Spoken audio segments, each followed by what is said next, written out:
si on voulait un exemple de la folie française, de la névrose française, qui ne touche que la France, l'élection de Trump. C'est-à-dire qu'en Italie, en Angleterre, il n'y a pas ces réactions-là. Tout le monde ne quitte pas Twitter dans le camp du bien, dans les gens de gauche. Certains y restent. Même les grands médias progressistes américains ne quittent pas Twitter. CNN ne quitte pas Twitter. CBS ne quitte pas Twitter. La séquence du bras tendu d'Elon Musk montre une folie française. Alors, on va revoir ce geste, et puis on va l'expliquer, et on va entendre les réactions. And I just want to say thank you for making it happen. Thank you.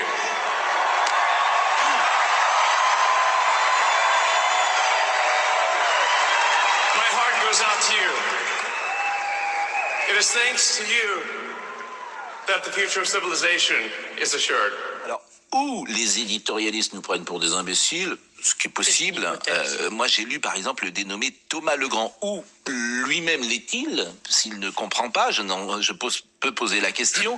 Il écrit: la réalité américaine que l'on voyait venir depuis longtemps nous saute aux yeux avec l'image de ce geste scandaleux effectué par le numéro 2 du futur gouvernement américain lors de l'investiture de Donald Trump. Bon, et ce qu'il faut expliquer, effectivement, c'est que c'est un geste très courant aux États-Unis. Et il faut peut-être le dire quand on est journaliste, c'est-à-dire que tu pars de ton cœur, hein, tu tends le bras pour dire de mon cœur, je viens vers vous. Mais en plus, on voit qu'il a une gestuelle assez désordonnée dans sa manière de faire. Donc c'est pas. Il y a pas, honnêtement, il n'y a pas d'ambiguïté. Le travail des journalistes. Il n'y a même pas de polémique en fait. Il y a une polémique manifestement. On devrait même pas avoir de polémique, pardonnez-moi. Oui, mais vous avez raison. Mais ce que je trouve intéressant, c'est comment c'est instrumentalisé. Bah oui, c'est et comment ces gens prennent le public, le mépris pour le peuple qu'ils peuvent avoir. Ils savent très bien la vérité. Ils font semblant de ne pas l'avoir. Bon, je suis d'accord avec vous, mais faut que vous nous laissiez parler et qu'on écoute Sarah Salman plusieurs interventions. Le dictateur n'est pas au Voilà. D'abord, écoutez Rémi Féraud, c'est pas n'importe qui. Rémi Féraud, c'est peut-être le futur maire de Paris. Écoutez ce qu'il dit. Et je veux dire que le salut nazi, le salut fasciste d'Elon Musk dans cette cérémonie d'investiture est un geste absolument effrayant, envoyé au monde entier. Mais ces gens sont devenus fous, en fait. Mais ce qui est pire. Non, mais Gilbert Collard, je vous assure, là, faut s'inquiéter. Ces gens sont devenus fous. On est en psychiatrie, là. Oui. On est en psychiatrie. Mais ce qui est grave, moi, je trouve, c'est que... Gilbert Collard. En fond, ça dit toute l'indifférence qu'ils ont pour la réalité du nazisme et du fascisme. Ils s'en foutent. Ils savent très bien que ce geste fait par Musk est en aucun cas un geste hitlérien. Vous imaginez en plus l'Adolphe faire ce geste? Non, en fait, bon, les SS auraient fini en robe rose, quoi. Bon, attendez, on voit très bien que c'est un truc affectif, cordial, quoi. Bon, mais ça signifie qu'ils n'accordent pas d'importance à la réalité du fascisme et de l'hitlérisme, qui s'en servent comme instrument de propagande. Alors, on a l'impression qu'ils sont complètement cinglés quand ils développent leur théorie, mais en réalité, ces pauvres gens sont dans le vide symbolique, intellectuel. Il leur faut des armes de rhétorique et ils n'ont plus rien. Alors, un geste comme celui-là, il interprète, il l'hypertrophie. Ça n'a rien à voir avec la psychiatrie. My heart goes out to you. Oui. C'est-à-dire, c'est très célèbre aux États-Unis. Mon cœur va vers vous. My heart goes out to you. Alors, vous imaginez, et ça, imaginez Adolphe dire ça? Non, mais mon cœur va vers vous. Non, si vous pouviez dire d'abord Adolf Hitler. Moi, je ne prononce jamais son nom. Oui, je suis d'accord avec vous, mais ça n'a rien à voir avec la psychiatrie.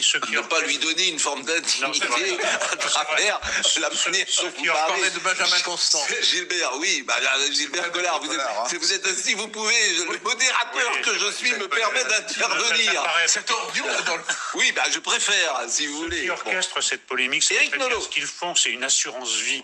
Il faut, tous les 15 jours, prouver que le ventre est encore fécond. Mais ça marche pas, ça.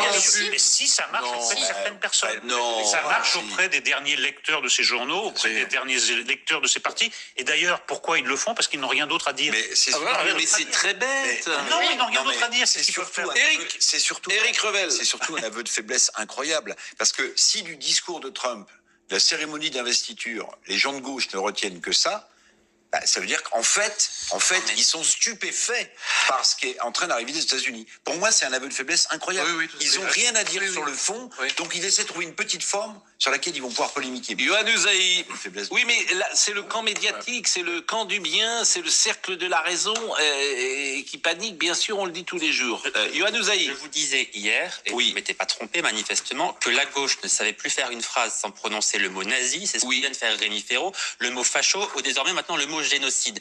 Nous avons en France la gauche intellectuellement la plus médiocre. Et voilà, oui. La gauche la plus médiocre d'Europe. C'est un fait qui n'a pas su changer de logiciel depuis ces 40 dernières années. C'est vrai sur ce qui s'est passé là avec Elon Musk, mais c'est vrai sur l'immigration. Partout en Europe, la gauche a considérablement évolué. Il n'y a qu'en France que la gauche nous dit qu'aujourd'hui, quand on parle d'immigration, on est raciste, xénophobe et d'extrême droite. Les sociodémocrates en Allemagne ont complètement revu leur politique migratoire. Les socialistes au Danemark mènent la politique la plus ferme en matière d'immigration de tous les pays européens. Il n'y a qu'en France que cette gauche est restée une gauche Oui, mais- profondément médiocre. Alors moi j'entends ce que vous dites, mais pourquoi l'élection de Trump déclenche-t-elle, et X en est un révélateur, c'est-à-dire que tout le monde quitte X, alors que ça se passe pas en Angleterre, en Italie, etc. Est-ce qu'il y a une le clivage n'a jamais été aussi important depuis, C'est me là. semble-t-il, depuis que je Mais vis. la gauche française, si Oui. je peux me permettre, Je vous en prie. la gauche française a toujours dominé intellectuellement l'espace public français. Comme ça n'est plus le cas, ça Voilà, va arriver. toujours. Enfin, depuis l'après-guerre. Depuis l'après-guerre, oui. Avant-guerre, c'était pas vrai. C'était pas vrai, non. Enfin, bon. Non, c'était pas Mais après-guerre, vous avez raison. Après-guerre, oui. Oui, parce qu'en fait, c'est Vichy qui Ouais, change c'est ça, tout. c'est ça. Comme Oui, tous les intellectuels oui, oui, se sont oui, compromis oui. à Vichy, Oui, voilà, oui, non, tu mais changes après-guerre et tu... On est d'accord, oui, non. Bon, et c'est la fameuse thèse de Gramsci, hein, il faut gagner le pouvoir Nous sommes culturel. Bon. d'accord. Et aujourd'hui, tous les instruments du contrôle culturel leur échappent complètement. Ils n'ont plus les mots, ils n'ont plus les gestes, ils n'ont plus la rhétorique. Il leur reste, c'est vrai, ce fonds de commerce, hein, pour pouvoir habiter leur parole, qui est vide sinon. Vous les entendez sur quoi, à part ça? Dès que vous discutez avec un homme de gauche, c'est pour vous faire traiter de raciste, de fasciste, de xénophobe. Moi, une fois, dans un débat, j'ai dit à un type, moi, je suis pas xénophobe, je suis pas homophobe, je suis conophobe. Voilà. Vous le comprenez, ça? Je le comprends assez bien. C'est pas pour vous, hein? C'est bien, puisque nous vous invitons avec plaisir. Non, mais vous me dites que vous comprenez, c'est pour ça. Si vous n'aimez pas les saluts nazis d'Elon Musk, a dit Antoine Léaumont, et que vous ne voulez plus jamais voir ça en France, une méthode simple, rejoignez LFI, entrez dans la lutte, c'est Antoine Léaumont qui a dit ça. Elon Musk lui a dit, franchement, ils ont besoin de meilleurs coups tordus.